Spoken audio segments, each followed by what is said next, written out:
तो मेरा नाम है मोहित और आपका स्वागत है हमारे यूट्यूब चैनल हिस्ट्री चैंपियन में। तो जैसा कि आप जानते हो, आपका वैल्यू एडेड कोर्स का जो पेपर होने वाला है कल्चर एंड कम्युनिकेशन, उससे संबंधित जितने भी आपके सामने सिलेबस क्या रहने वाला है, क्या इंपॉर्टेंट क्वेश्चन रहने वाले हैं, एग्जाम पैटर्न क्या रहने वाला है, सारी चीज़ें इसी वीडियो में मैं आपको बता दूंगा। तो आपको क्या करना है, बस चैनल को सब्सक्राइब करके रखना ताकि ऐसे वीडियो आपको मिलते रहे। सॉल्यूशन कहाँ पर मिलेगा? टेलीग्राम चैनल पे मिलेगा। टेलीग्राम चैनल पे आपको सारी की सारी पीडीएफ मिल जाएगी, ज्वाइन कर लेना। और दूसरे वीडियो डालूंगा, आपके इंपॉर्टेंट क्वेश्चन की भी वीडियो डालूंगा, वो भी आपको प्लेलिस्ट का लिंक डिस्क्रिप्शन में मिल जाएगा, वहां से जाकर देख लेना। और कोई अगर आप वीडियो कोई प्रोडक्ट खरीदना चाहते हो ऑनलाइन, फ्लिपकार्ट से, मंत्रा से, कहीं और से, तो सबसे ज़्यादा डिस्काउंट प्रोडक्ट में अगर आपको खरीदना है तो यहाँ पर आप क्लिक करोगे प्रोडक्ट वाले ऑप्शन पे, तो आपको डिस्काउंट सबसे ज़्यादा देखने को मिल जाएगा। तो चलो शुरू करते हैं अपन वीडियो को। Culture and communication. तो कल्चर क्या होता है आपके सामने? संस्कृति। और कम्युनिकेशन होता है जो संवाद होता है, उसके बारे में आपको बताना है। तो संस्कृति और संवाद के बारे में अपन पढ़ेंगे इस वीडियो में। पहला है आपके सामने ethical values from the Indian culture heritage.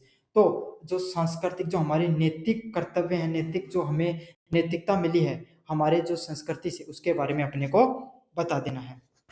क्या क्या है इसमें? वसुधैव कुटुंबकम देखने को मिलता है, united we stand, divided we fall. हम अगर ये वो है कि अगर हम एक रहेंगे तो हमेशा खड़े रहेंगे, और डिवाइडेड रहेंगे तो टूट जाएंगे। अगला क्या? एक भारत श्रेष्ठ भारत, एक भारत और श्रेष्ठ भारत के बारे में आपको पढ़ना है। अगला क्या है? Developing life skill. अपने जीवन के बारे में आपको चीज़ों को डेवलप करना है, जैसे इम्पति। इम्पति क्या? सहानुभूति दूसरों के प्रति। अडेप्टेबिलिटी, आपको कैसे भी माहौल हो उसमें खुद को एडजस्ट कर लेना। कंजर्वेशन और नेचुरल रिसोर्सेज, हमारी प्राकृतिक जो संपदा है उसको अपने को क्या करना है, उसको बचा कर रखना है। शेयरिंग नॉलेज एंड रिसोर्सेज, अपना जो ज्ञान है और अपनी जो संपदाएं हैं उसको बचा कर रखना। यूनिट नंबर 3 की बात करें, effective communication in everyday life. अपने जीवन में, दैनिक जीवन में जो बातचीत का तरीका उसको किस तरीके से करना चाहिए, सही से करने का तरीका। इम्पैथेटिक लिसनिंग, मतलब लोगों को अच्छे से सुनना। कंसिडरिंग स्पीकिंग, मतलब लोगों को कंसिडर करके, लोगों को ध्यान में रखते हुए अच्छे से बोलना। एनालिटिकल रीडिंग, अच्छे से, मतलब एनालिटिकल रीडिंग क्या होती है? जब आप पढ़ते हो कोई भी चीज़ का विश्लेषण करके पढ़ना। इन्फोर्ड राइटिंग, इन्फॉर्म्ड राइटिंग क्या होता है? जो लेखन शैली होती है उसको बताना। अगले वाला क्या है? Practical practice component. तो आपको प्रैक्टिकल से संबंधित इसमें क्या क्या चीजें देखने को मिलेंगी? Has hand on experience is an essential component of your course. पहला है, student will ask to conduct surveys interviews in your neighbouring communities routes to assess the nature and quality of negotiating और culture diversity and pluralistic traditional. तो आपको क्या करना, आपको एक सर्वे या इंटरव्यू कनेक्ट करना है अपने जो पड़ोसी होते हैं उनसे। क्या पूछना है कि आपका जो, हमारे जो भारत देश है इसमें अलग अलग प्रकार की विविधता आप देखने को मिलती है। थाली चाची है ना, वह कठे की है, मान लो बात हरियाणा की है, क्योंकि बोली मंत्र है ना, थारी बोली मंत्र है। अब ते थालो दो ही गाँव दूर जाओ, उठे को पानी अलग है, थालो अलग है। तो ये चीजें के बारे में बात करनी है। दूसरा, student would be assigned visit to old stage home.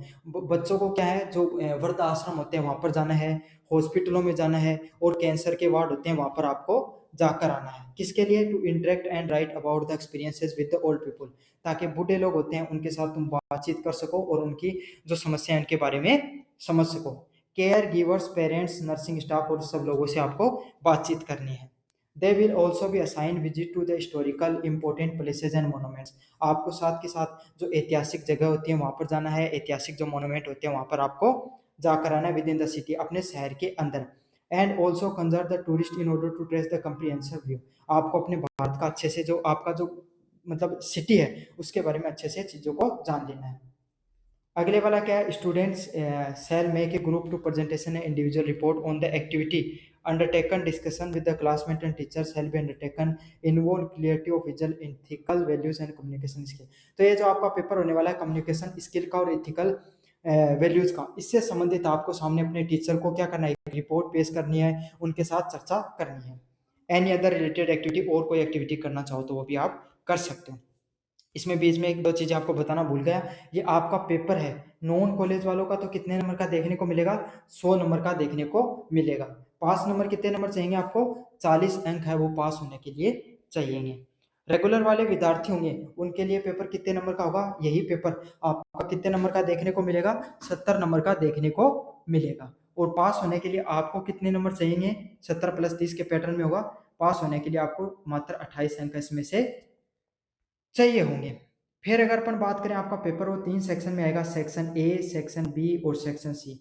Section A में 10 प्रश्न आएंगे आपको, जो अति लघुतरात्मक प्रश्न, छोटे वाले प्रश्न सबको करना अनिवार्य होगा। सेक्शन बी में आपके सामने प्रत्येक यूनिट से 4 प्रश्न देखने को प्रत्येक यूनिट से 2 प्रश्न देखने को मिलेंगे, और प्रत्येक 4 यूनिट से इस प्रकार कितने प्रश्न हो जाएंगे, 8 प्रश्न हो जाएंगे। उनमें से कोई 4 प्रश्नों को आपको करना है। सेक्शन सी में रैंडम 4 प्रश्न आएंगे, उसमें से कोई 2 प्रश्नों को आपको करना है। तो ये आपका सामने पूरा पूरा एग्जाम का पैटर्न रहने वाला है। अब आपको जो ये प्रश्न है इनका सॉल्यूशन तो टेलीग्राम पे मिल जाएगा, तो टेलीग्राम से पीडीएफ जरूर से डाउनलोड कर लेना। अगर आपके पास सीरीज है तो सीरीज में पढ़ने के लिए इंपॉर्टेंट क्वेश्चन कौन से हैं, एक्सप्लेन द कॉन्सेप्ट ऑफ वसुधैव कुटुंबकम and its relevance in your today's world. वसुधैव कुटुंबकम की अवधारणा को स्पष्ट कीजिए तथा इसके आधुनिक समय का महत्व को बताइए। तो वसुधैव कुटुंबकम क्या होता है उसको बताना, और आधुनिक समय में इसका क्या इंपॉर्टेंस है इसके बारे में आपको बताना है। अगला क्या, what ethical values can be learn from the Indian culture heritage. भारतीय सांस्कृतिक धरोहर में से कौन से नैतिक मूल्य सीख सकते हो। तो भारतीय जो संस्कृति है उससे आप क्या क्या चीजें सीख सकते हो और क्या क्या नैतिक मूल्य आपको सीखना है, इस बारे में आपको बताना है। अगले वाला प्रश्न है, discuss the significance of motto united we stand and divided we fall. तो आपको ये जो एकता में बल है, विभाजन में पतन है, इस आदर्श का भारत की एकता के संदर्भ में मैं तो स्पष्ट कीजिए। तो एकता में इकट्ठे रहोगे भाई, एक लकड़ी, एक बात सोचो, एक लकड़ी तोड़ना आसान है भाई, 4 लकड़ी में जब तोड़ना मुश्किल हो जाना भाई, बात है वही कॉन्सेप्ट आना है, समझाना है। अगला क्या है, what are the essential life skill like empathy, adaptability and resource conservation and why are the important. सहानुभूति, अनुकूल क्षमता और संसाधनों के संरक्षण जैसी आवश्यक जीवन कौशल क्या है। सहानुभूति क्या होती है, अनुभव क्षमता, अनुकूलन क्षमता क्या होती है, संसाधनों के संरक्षण जैसी आवश्यक जीवन कौशल के बारे में आपको बताना है। ये जीवन के लिए क्यों महत्वपूर्ण है ये भी बताना है आपको। यूनिट नंबर 3 की तरफ बढ़े, what are the empathetic listening and how does it improve the effective communication. तो एम्पैथेटिक लिसनिंग क्या होती है और ये आपके कम्युनिकेशन को बढ़ाने के लिए कैसे जरूरी, इसके बारे में आपको बताना है। क्या है, सहानुभूति श्रवण, एम्पैथेटिक लिसनिंग क्या होती है, क्या ये प्रभावी संचार के कैसे बेहतर बनाया जा सकता है, इसके बारे में आपको पढ़ना है कि आपका संचार को कैसे बढ़िया बना सकता है। अगले वाला प्रश्न है, explain the importance of considerate speaking in everyday communication. दैनिक संचार में विचारशील बोलने वाले कंसिडरेट स्पीकिंग के महत्व को स्पष्ट कीजिए। तो आपका जो दैनिक जीवन है उसमें जो विचारशील बोलना है उसका क्या महत्व है, इसको आपको स्पष्ट करना, ये बहुत जरूरी और इम्पोर्टेंट क्वेश्चन है। अगले वाला प्रश्न है, what is the analytical reasoning and how does it help in the understanding the cultural diversity. विश्लेषणात्मक पठन, एनालिटिकल रीडिंग क्या होती है और ये सांस्कृतिक विविधता को समझने में कैसे सहायक होता है। तो आपको बता देना है कि विश्लेषणात्मक पठन क्या होता है और इस सांस्कृतिक विविधता को समझने में कैसे सहायक होता है। अगले वाला है, explain the concept of informed writing and its role in effective communication. सूचित लेखन की अवधारणा को स्पष्ट कीजिए तथा प्रभावी संचार की भूमिका को स्पष्ट कीजिए। तो आपको क्या करना है, इन्फॉर्म राइटिंग को बताना है और इफेक्टिव कम्युनिकेशन को आपको बताना है, दोनों की दोनों चीज़ों को आपको अच्छे से बताना है। तो यह आपके सामने जो कल्चर एंड कम्युनिकेशन से संबंधित जितने भी इंपॉर्टेंट क्वेश्चन थे सारे मैंने आपको बता दिया है, अच्छे से कर लेना। धन्यवाद।